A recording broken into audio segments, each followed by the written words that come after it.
Bon, alors, concernant ces questions, cette question, quoi qu'elle ne soit pas très facile à lire, je vais essayer de résumer la question. En fait, votre question, c'est que faire comme démarche? Qu'est-ce qu'il ne faut pas faire, étant donné ma situation où mon enfant est chez moi, mais pas tout le temps, et avec éventuellement des hostilités par ailleurs. Bon. Alors, il y a plusieurs choses. Pour ce qui est des hostilités, il faut évidemment les résoudre en faisant le nécessaire. C'est très simple. Il faut faire le nécessaire. Donc ça nous rabat sur la question numéro une. Cela dit, sachez que si la maman est strictement hostile à l'école à la maison, il faudra vous défendre sur une ligne ferme. En théorie, si vous voulez, vous ne pouvez pas faire l'école à la maison, mais comme on ne peut pas affirmer que l'un des parents est un droit supérieur à celui de l'autre, si dans un premier temps un juge dit bon bah la maman n'est pas d'accord donc l'enfant va à l'école, vous pouvez parfaitement vous opposer en disant mais moi il n'y a pas de raison que l'avis de la maman soit supérieur à celui du papa. Donc je m'oppose à votre décision. À ce moment-là, le juge est obligé lui-même d'enclencher une procédure d'appel. Enfin, il vous dit, dans ce cas-là, vous faites appel, et puis dans ce cas-là, c'est quelqu'un d'autre qui se chargera de répondre. Moi, je ne peux pas répondre à ce stade, puisque mon jugement dit que ce n'est pas satisfaisant. Donc à ce moment-là, vous faites appel. Et une cour d'appel serait très embarrassée de se prononcer, puisque à ce niveau-là, on commence à affaire à des gens compétents en justice, personne ne va pouvoir affirmer que vous avez un droit supérieur à celui de la maman. Ce sera donc à charge à chacun de prouver qu'il a raison. Et à ce moment-là, vous verrez que la maman, enfin si elle est hostile du moins, elle va prétendre que l'enfant va très très mal à la maison et qu'il ne sera pas gardé un certain nombre de temps, etc. Et qu'il y a des problèmes, il y aura des problèmes sérieusement. Alors là, on essaiera de faire pencher un jugement en faveur d'un retour à l'école où les choses seraient censées se passer mieux, ce qui resterait à démontrer d'ailleurs. Mais enfin, de toute façon, on ne pourrait pas plaider en disant à l'école ça va mal se passer parce que l'école est considérée comme sauve et indemne de tout reproche. Donc il s'agira de montrer que chez vous, il n'y a pas de problème. Voilà ce que pourrait être le profil d'une difficulté avec votre femme si elle est défavorable et hostile. C'est pas forcément le cas, mais ça peut l'être. Alors si elle ne dit rien, si elle n'écrit pas contre vous, il n'y a pas de problème, vous faites l'école à la maison. Si elle n'écrit rien, si elle dit, c'est pas grave. Si elle n'écrit rien, il n'y a pas de problème. Par ailleurs, si elle dit quelque chose, si elle écrit quelque chose, eh bien, on vous montrera comment vous défendre. Il faudra vous défendre, mais c'est pas très compliqué non plus, faut pas se faire toute une histoire. Le plus simple pour nous, c'est de se défendre par de la procédure et d'exiger un certain nombre d'éléments pour rendre la procédure caduque et non pas discuter sur le fond. Faut pas répondre sur le fond. Dans la justice française, qui est une justice qui n'existe plus depuis un moment, on est dans de la procédure pure. Donc vous dites, bah oui, mais il manque telle pièce de dossier, donc on ne peut pas conclure, l'affaire est close du fait que vous avez omis tel ou tel élément. C'est comme ça qu'il faut voir la justice en France, pas autrement. Surtout ne jamais se situer sur le fond. Bon. Donc nous revoilà maintenant sur le premier chapitre qui est comment est-ce qu'on fait les choses? Eh bien on fait les choses comme nous les indiquons dans l'accompagnement. Il faut les faire comme nous les indiquons, parce que si vous ne les faites pas comme nous l'indiquons, vous allez faire ça au petit bonheur la chance en fonction de ce que vous allez trouver sur Internet, ou ce que va vous raconter le gouvernement sur Légifrance, qui est un bobardeur, un site bobardeur de première classe, et qui vous induit en erreur, en faisant de la paraphrase de loi. C'est pas la loi du journal officiel, c'est de la paraphrase très souvent, et cette paraphrase vous induit en erreur.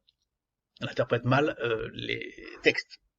Alors, je ne vais pas vous donner 36 exemples, mais par exemple, vous connaissez le célèbre exemple de l'obligation scolaire qui n'existe dans aucun texte légal, aucun texte de loi en tout cas, qui n'existe pas dans le journal officiel. Obligation de scolarité, obligation scolaire, vous l'avez partout sur Légifrance. Donc ça fait partie des escroqueries morales, si vous voulez, que pratique Légifrance et le gouvernement. Donc vous ne pourrez pas vous fonder là-dessus.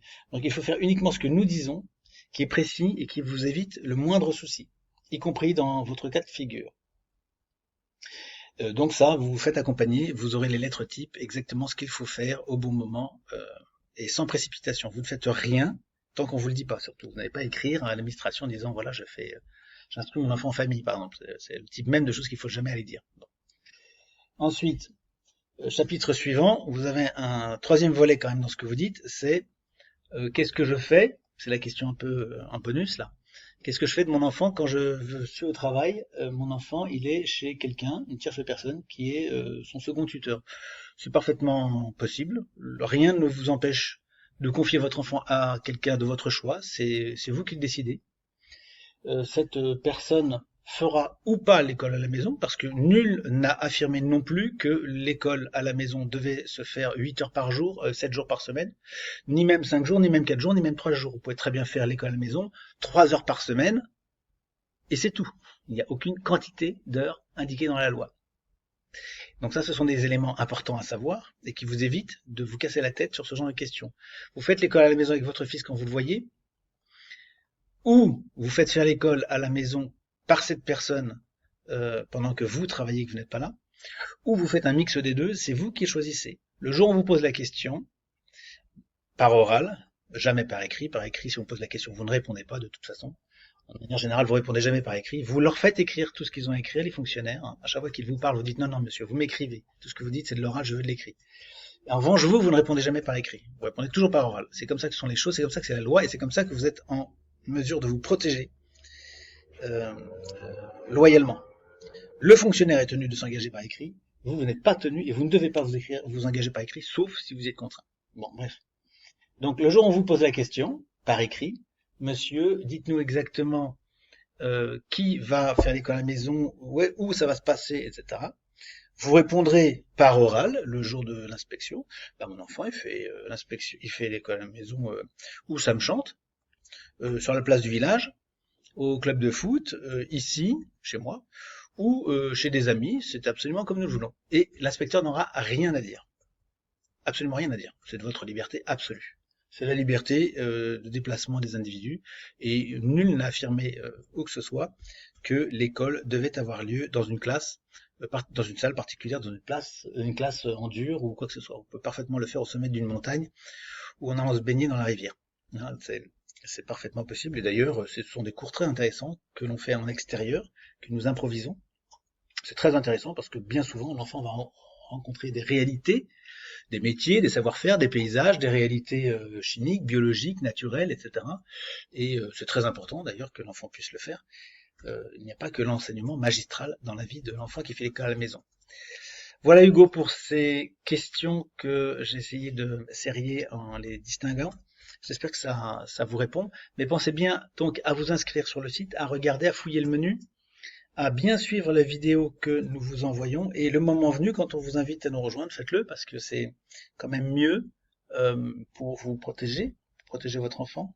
Et puis pour vous économiser bien des soucis, bien des frais inutiles, l'énergie, du temps, enfin tout ce que vous savez qu'on économise quand on a un conseil qui est sérieux, quoi. Voilà, à très bientôt. Au revoir.